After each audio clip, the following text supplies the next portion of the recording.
Hello friends, स्वागत है आपका अपने यूट्यूब चैनल पर जिसका नाम है स्पेशल विद बैचलर। दोस्तों, स्पेशल एजुकेशन से जुड़ी किसी भी जानकारी को बिल्कुल ऑथेंटिक तरीके से आप सभी तक पहुंचाया जाता है और इसी कड़ी को आगे बढ़ाते हुए हम जो एचआई फर्स्ट ईयर का छठे नंबर का पेपर है, कैरिकुलम वाला पेपर, उसको यहाँ पे डिस्कस करेंगे। पिछले साल का ये पेपर है, आप स्क्रीन पर देख सकते हो। 18 तारीख को हुआ था, छठे महीने में 2024 में।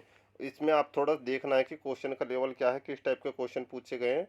जैसा कि आप हमारी स्क्रीन पर देख सकते हैं, जो पहला क्वेश्चन है, अनुकूलन में चित्रण का उपयोग नहीं किया जाता। मतलब कि अडेप्टेशन में ये आप कोई पिक्चर या फोटो वोटो का उपयोग कर सकते हैं, नहीं कर सकते, ट्रू है। क्योंकि हम कर सकते हैं तो ये अभी यहाँ पे फॉल्स लिखना, सॉरी। उसके बाद पाठ्यक्रम और अभ्यासक्रम एक जैसे है, मतलब कि curriculum and syllabus are one, मतलब सेम सेम पूछा गया तो ऐसा नहीं है, दोनों में अंतर है, ये भी गलत हो गया। उसके बाद मूल्यांकन को अध्ययन अध्यापन प्रक्रिया में प्रारंभिक बिंदु के रूप में माना जाता है, तो ये चीज़ें ठीक हैं। उसके बाद है यूडीएल रूपरेखा सभी व्यक्तियों की आवश्यकताओं को संबोधित करता है, ये भी ठीक है। उसके बाद है छोटे श्रवण बाधित बच्चों के लिए प्रत्येक गतिविधि भाषा सीखने का अनुभव बन सकती है, वो भी ठीक है। उसके बाद हम एमसीक्यू वाले क्वेश्चन को स्टडी करेंगे। यहाँ पे किस टाइप के क्वेश्चन हैं आप देख सकते हैं। यूडीएल का पूरा नाम, यूडीएल की फुल फॉर्म पूछी गई है, तो आपको ध्यान में रखना है यूडीएल की फुल फॉर्म क्या हो सकती है।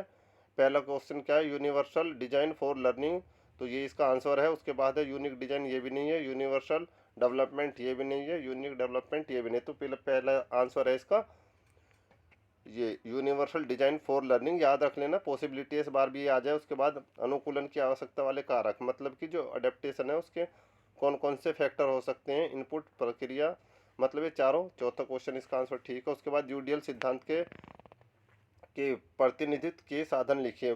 मल्टीपल मीन्स ऑफ रिप्रेजेंटेटिव, सीखने का क्या, सीखने का क्यों, सीखने का कैसे, उपरोक्त सभी। तो आपको ये तीन सिद्धांत है, थोड़े से इनके बारे में याद रखने हैं। मल्टीपल रिप्रेजेंटेटिव का मतलब ये है कि आप चीज़ों को कई कई कई प्रकार से बच्चों के सामने, अलग अलग प्रकार से बच्चों के सामने प्रेजेंट कर सकते हैं। उसके बाद चौथा क्वेश्चन है इसी में, उसको देख सकते हैं कि पाठ्यक्रम अनुकूलन में शामिल, मतलब कि कैरिकुलम अडेप्टेशन में कौन कौन सी चीज़ें शामिल है। अकोमोडेशन, मॉडिफिकेशन, या दोनों, या दो इनमें से कोई भी नहीं। तो आप इनको दोनों, थर्ड क्वेश्चन इसका आंसर होगा। उसके बाद वन वर्ड वाले क्वेश्चन थोड़ा याद रखना। पहले भी यूडीएल का क्वेश्चन पूछा गया था, यहाँ पे भी आ गया। थोड़ा देखते हैं किस टाइप का क्वेश्चन होंगे और कैसे आपको यह चीज़ें याद रखनी होगी। पहला क्वेश्चन, यूडीएल के तीन सिद्धांतों का नाम बताइए। तो पहला सिद्धांत है मल्टीपल मीन्स ऑफ रिप्रेजेंटेटिव, दूसरा है मल्टीपल मीन्स एक्शन और एक्सप्रेशन, तीसरा सिद्धांत है इंगेज। तो ये तीनों सिद्धांत आपको अच्छे से याद रखने हैं। आपके सिलेबस में यूनिट 5 में ये सिद्धांतों के नाम लिखे हुए हैं, वहाँ पे आप देख लीजिएगा। उसके बाद नाम, कोई दो प्रकार के मूल्यांकन का नाम लिखना। नाम any two types of evaluation, या मतलब फॉर्मेटिव और सबमेटिव, दो मूल्यांकन के नाम है, इनको दोनों को याद रखना है। और फॉर्मेटिव क्या है, जो क्लास में आप पढ़ाते पढ़ाते वक्त बच्चों का साथ के साथ मूल्यांकन करते हो। और सबमेटिव जो एनुअल करते हो, लास्ट में करते हो, वो सबमेटिव मूल्यांकन। उसके बाद है प्री स्कूल स्तर पर किसी एक पाठ्यक्रम का नाम लिखिए।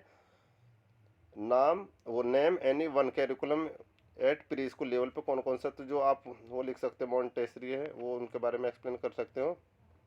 उसके बाद है आपका नेक्स्ट क्वेश्चन होगा यहाँ पे ये वाला, श्रवण बाधित बच्चों के लिए कोई भी दो पाठ्यक्रम गतिविधि लिखे। मतलब दो कैरिकुलर एक्टिविटी लिखनी है। कैरिकुलर एक्टिविटी वो है जिसमें बच्चा बिजी रहता है, मतलब कि वो स्पोर्ट वगैरह करा सकते हो और कुछ करा सकते हो। उसके बाद कोई दो प्रकार के पाठ्यक्रम अनुकूलन लिखे, मतलब right any two type of curriculum adaptation.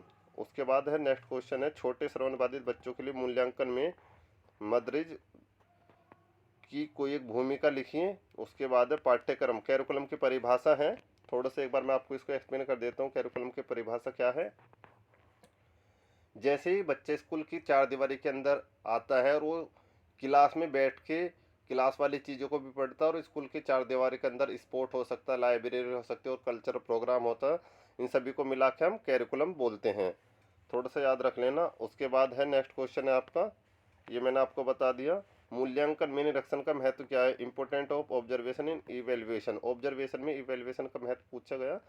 कि किसी को आप ऑब्जर्व करते हो तो फिर अच्छे से उसके बारे में बता सकते हो। उसके बाद डिफरेंट कैरिकुलम और सिलेबस, तो कैरिकुलम एक बड़ी टर्म है जो पूरे स्कूल को लेकर चलती है, और पाठ्यक्रम क्लास के अंदर तक सीमित है जिसमें क्लास की एक्टिविटी ही की जाती हैं। उसके बाद शॉर्ट क्वेश्चन आपको देखने हैं। शॉर्ट क्वेश्चन कौन कौन से हो सकते हैं हमारी स्क्रीन पर, ये 6 क्वेश्चन होंगे, 6 में से 4 करने होंगे। सारे क्वेश्चन आसान है, ज़्यादा टफ नहीं होगी चीज़ें। अनेक मूल्यांकन का दायरा, स्कोप ऑफ मल्टीपल इवेल्युएशन क्या होता है कि बहुत तरीके से आप बच्चों का मूल्यांकन कर सकते हैं। उसके बाद पाठ्यक्रम अनुकूलन के सिद्धांत, मतलब कि कैरिकुलम अडेप्टेशन के सिद्धांत कौन कौन से, वो याद रखना। उसके बाद ज्ञान के आधार पर मूल्यांकन, ये भी बहुत अच्छा क्वेश्चन है। एनईपी के अनुसार 2020 की जो एनईपी आई थी, नेशनल एजुकेशन पॉलिसी के अनुसार भाषा की भूमिका और महत्व आपको लिखना होगा। उसके बाद पाठ्यक्रम, मतलब कि कैरिकुलम प्लानिंग के चरण लिखने, कौन कौन से चरण होंगे। और इम्पोर्टेंट ऑफ एजुकेशन बाइलिंग्विज्म पूछा गया है। ज़्यादा टफ नहीं है चीज़ें, अगर आप अच्छे से याद करोगे तो चीज़ें क्लियर होगी। उसके बाद लॉन्ग क्वेश्चन है जो आप हमारी स्क्रीन पर देख सकते हैं। पहला क्वेश्चन है, यूडीएल की पाठ्यक्रम रणनीतियों का वर्णन कीजिए। Describe the curriculum strategy of UDL, मतलब कि कैरिकुलम की रणनीति कौन कौन से वो बतानी है। ग्रेड 3 के श्रवणबाधित बच्चों पर के लिए अपनी पसंद के विषय और टॉपिक पर एक यूनिट टेस्ट क्या है वो आपको लिखना है, या लेसन प्लान के बारे में पूछ सकते हैं आपसे। पाठ्यक्रम को परिभाषित कीजिए, कैरिकुलम क्या है। श्रवण बाधित बच्चे के लिए इसे डिजाइन करने के महत्व बताइए, और आप इसे एक डेफ बच्चों के लिए कैसे डिजाइन कर सकते हैं। उसके बाद नेक्स्ट क्वेश्चन है हमारा लास्ट वाला, जो आप देख सकते हैं।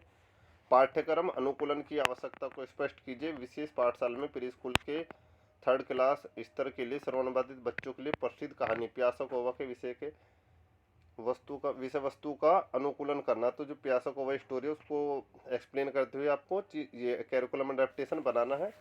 ये आपका कैरिकुलम का पेपर है। आपको अगर कोई और डाउट हो, कोई पूछना हो कैरिकुलम से, पेपर से जुड़े हुए, स्पीच से, सीडीपी से, लैंग्वेज कम्युनिकेशन से, ऑडियो से, इंट्रोडक्शन टू डिसेबिलिटी से, तो आप कमेंट करके बता सकते हैं। जय हिंद, धन्यवाद।